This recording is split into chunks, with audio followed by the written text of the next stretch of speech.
At kilala nyo naman ako na malakas ang tara sa Nami Island with a twist. Hindi nga makukumpleto ang South Korea trip mo kung hindi ka makakapunta dito. Dahil isa na nga ito sa pinakasikat na tourist spot dito sa South Korea.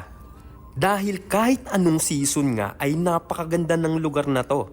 Mapa winter, spring, summer, at ang pinakamaganda ay autumn. Napakadali lang pumunta dito. Kailangan mo lang sumakay ng subway patungong Gapyeong Station. At pagkababa mo ng Gapyeong Station, napakalapit na lang ng Nami Island dito. Pwede kang mag-taxi, mag-bus, o pwede mo na nga lang lakarin. At asahan mo na kapag peak ng autumn ka pumunta, ay marami talagang tao. Kaya traffic ang kalsada. Since malapit lang naman, kaya nga naisipan na lang naming maglakad. Bago ka nga makapasok sa entrance ay bumili ka muna ng ticket sa may kiosk. Pero kung gusto mong maiwasan yung mahabang pila na yan, pwede kang bumili ng ticket online at mas mura pa dun. Dito na nga lang kami bumili sa kiosk at nagkakahalaga nga ito ng 16,000 won. Pag meron ka ng ticket ay pwede ka nang pumasok. Pero bago ka pa makapunta ng Nami Island, syempre, sasakay ka muna ng ferry. Kahit naman maraming tao ay hindi ka mag-aantay ng matagal. Makakasakay ka din kaagad dahil every 15 to 20 minutes ay may pabalik-balik na ferry. So don't worry. At ganito nga yung itsura niya. Para siyang yate na malaki. Tapos may mga national flag ng iba't ibang bansa. At syempre hindi mawawala ang flag ng country na may pinakamaraming buhaya. Philippines! Mga 10 minutes nga lang siguro yung biyahe na yan at makakababa na kayo sa Nami Island. Medyo malawak nga yung isla na to. Kaya sinimulan na namin ang mag-ikot-ikot. Agahan nyo nga rin yung oras ng pagpunta nyo dito para malibot nyo yung buong isla. Bawat sulok nga ng lugar na to ay napakagandang magpicture at napaka-instagrammable. Wala nga ditong pangit na anggulo. Kami lang yung pangit at saka yung magugulo.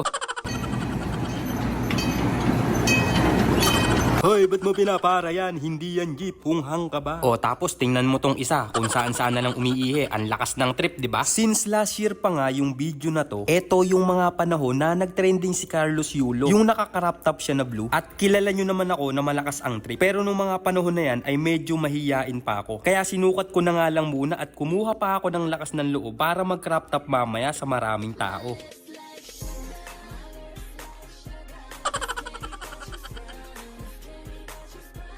At ayun na nga, pagkatapos kumain, sinumpong na nga ho si Kabansot at nagkalat na naman sa South Korea. Kung gaano nga kababa ang height, gano'n naman kataas ang self-condiments. O diba kahit papano at least merong mataas na para bang balat kalabaw. Dahil malamig na nga nung mga panahon na yan ay nakuha ko pang mag-crop top. Tama na nga yung kalokohan at trivia naman tayo about dito sa Nami Island. Meron ka nga din ditong makikitang daga na mahaba ang buntot na umaakyat ng puno at sa hindi inaasahang pagkakataon ay makakakita rin pala ako ng kalbong unggoy. May unggoy oh. May unggoy. Yun oh.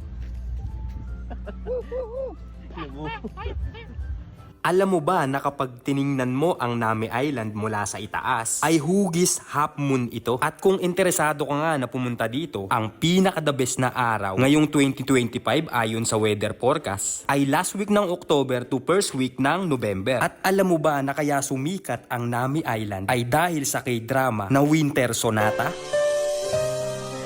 At maidagdag ko na nga rin pala na hindi lang ferry ang paraan para makatawid ka dito sa Nami Island. Pwede ka nga rin palang mag-zipline. Hindi ko nga lang alam kung magkano ang bayad dito. Pero mas magandang experience ito dahil kita mo ang view mula sa itaas at ang ganda ng buong isla habang papunta ka rito at nag-i-slide sa zipline. Pwede ka nga rin ditong magrenta ng bike para feel na feel mo talaga yung K-drama bike. Kaya kung ikaw ay tourist or OFW dito sa South Korea, wag na wag mong palalampasin na dito ay hindi ka makabisita. May mga tent nga din dito na nakatayo. Hindi ko lang sure kung pwede ka bang mag-overnight dito. Napasarap nga kami ng paglilibot. Hapon na pala at paggabi na. Kaya naisipan na naming umuwi. Tapos si Kabansot nyo, tinopak na naman. Ayun, nilamig ang katawan.